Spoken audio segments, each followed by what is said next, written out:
Hey lambs, welcome to Midweek Mini again. If you're looking for Kai rants, they are in the Patreon.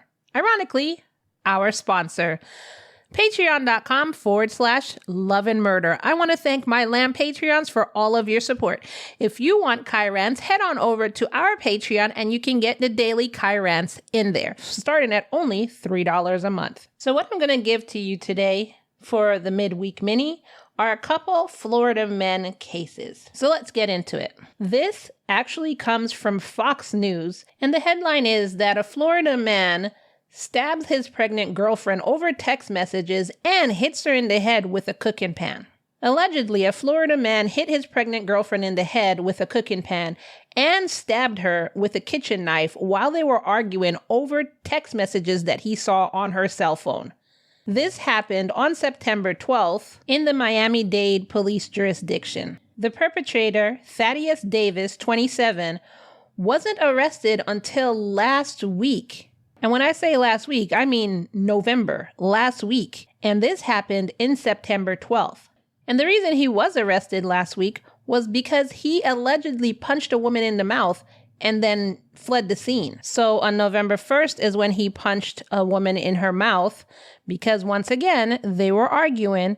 And when police came, that's when they learned that he was wanted for his alleged stabbing attempt in September. So his girlfriend, who he allegedly hit in the head with a frying pan and stabbed her over some text messages in an argument that they were having, was actually 7 weeks pregnant with his child, and they have a 4-month-old child already together. So your idea was to, you're arguing, you don't like what she's saying, you don't like what you're seeing, so you're going to take the children's mother away? The couple, who had been together for about a year, did not live together. So allegedly, he demanded, not asked, to see her text messages, and she said no. So that's when he got mad. He hit her in the head with a frying pan, grabbed the kitchen knife, and stabbed her in her left side. Then he ran away with her phone. She called the police, and EMTs arrived and took her to the hospital, and she was in stable condition. So I'm guessing that was like about a month ago or so. It's going on 2 months now, so she's probably okay. When he was in police custody, he kept, quote, hitting the transport van and caused damage to the metal wall inside the transport van. So he was charged again. During his booking process, he kicked the corrections officer. Clearly, this guy has freaking mental issues. I mean, and I'm not saying literally like something's like he has mental health issues. He has anger issues, I'm thinking. He ended up being charged with attempted first-degree murder with a deadly weapon, armed robbery, aggravated battery of a pregnant victim with a deadly weapon, resisting an officer without violence, criminal mischief, domestic battery, and battery on a corrections officer. Thaddeus is currently being held at Turner Guilford Knight Correctional Center, and he's being held without bond. It doesn't say when he has his hearing, but I'm wondering, I know I said it wasn't mental health, but I'm wondering if he does have a mental health issue or if he just has an anger issue. So my question is, did he ever get the answer he was looking for? He took her phone, you saw her text messages, and what was the end goal? What was the end result of doing all of that, except that now you're in jail? Even though you have anger issues, you need to calm down. You need to find a way to calm down and think about your situation, because then you put yourself in situations that you don't want to be in.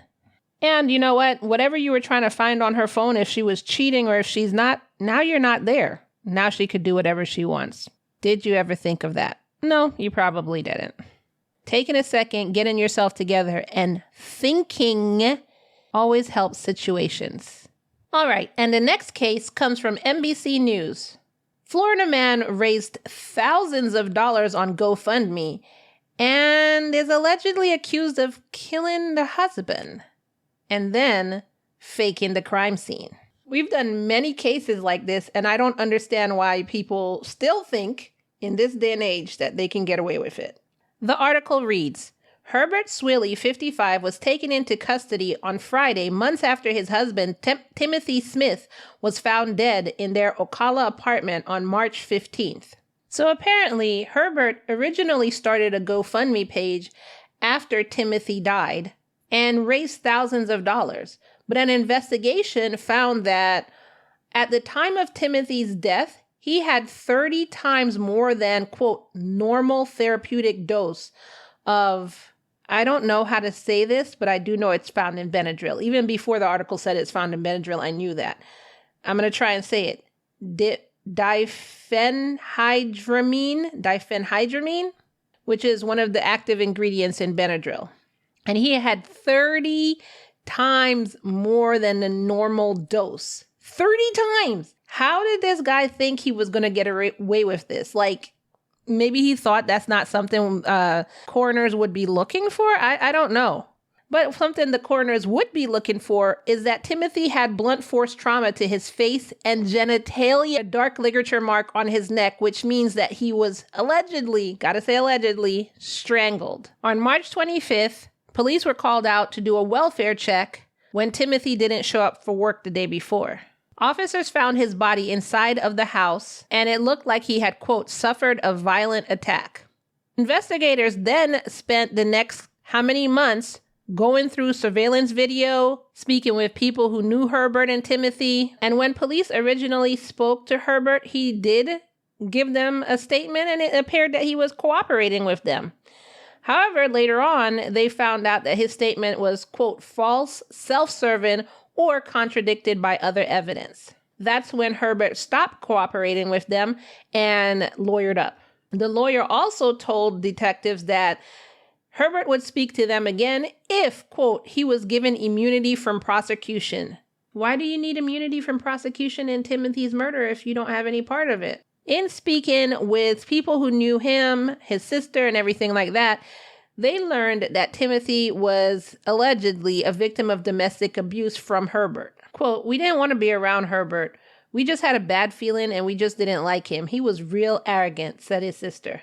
On August 8th, Herbert was named a suspect in this case, and his daughter, Jordan Swilly, was also named a person of interest. On August 8th, Herbert posted a Facebook tribute about Timothy and talked about his death.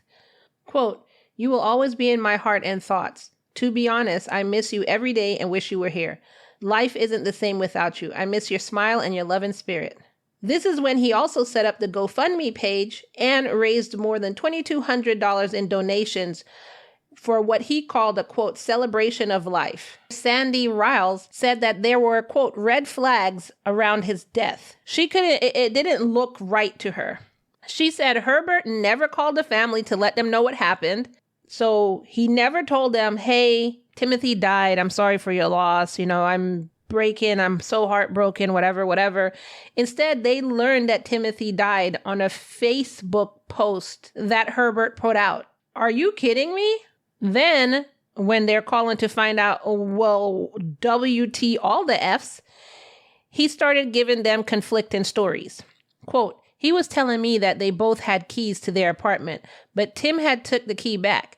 Then he said, no, he gave it back to me. He changed his story about this key 3 or 4 times. And I was like, this is not right. So she took this information to the police and let them know that, you know, I don't have a good feeling about this. Can you check it out? So following the investigation, authorities deduced that this is what happened. Herbert gave Timothy a quote, large amount of diphenhydramine, which, like I said, it was 30 times the normal amount you're supposed to give. Then, after he did that, that's when Herbert allegedly choked Timothy to death with, quote, an unknown ligature, which ended up fracturing his cervical spine. Once that was done, Herbert then put Timothy's body in his car to move it from his home to a nearby apartment they had. Then he allegedly, quote, staged a fake crime scene inside the apartment. Then he went back to his house and, quote, tried to destroy evidence with household cleaning products. Once he was finished with that, he jumped back into Timothy's car, drove Timothy's car to the apartment, and then walked back to the house. Then he deleted footage from their Ring camera. My question is, if you know you have footage of this from a Ring camera, don't you think every single house you passed had Ring cameras, I would just assume in this day and age that everybody has a camera on their door. Even if they don't, I assume it. So you thought you got away with murder because you deleted your own footage? Nobody, unless you did some acrobatic stuff and went on the side of everybody's house, which most people don't have cameras on the side of their house, and you avoided the back of the house and the front of the house to get back home. I don't know how you thought you were the only one with Ring camera footage. Then a few hours after the murder, Herbert drove to a landfill and threw away 2 carpets, quote, before going about his day. So what caused all of this? Apparently and allegedly, Timothy had found a new job in another county and was planning on leaving Herbert and moving there without him. So I guess this threw Herbert into a rage or something. But then officers also learned that Herbert was listed as the beneficiary on Timothy's life insurance, which totaled $333,000. That's how much he was worth to you, Herbert? $333,000 and probably after tax? Like, really? As of now, GoFundMe had deleted the page and refunded everybody their donations that they had sent in. His sister says that she does not want her brother to be remembered for what happened to him, but for how he was. Quote, he always tried to do good in the world. He was kind-hearted. He was funny. He was so funny, and he would light up a room when he walked into it. Tim was a good person, she said. Right now, Herbert is still in jail and is expected to appear in court in December.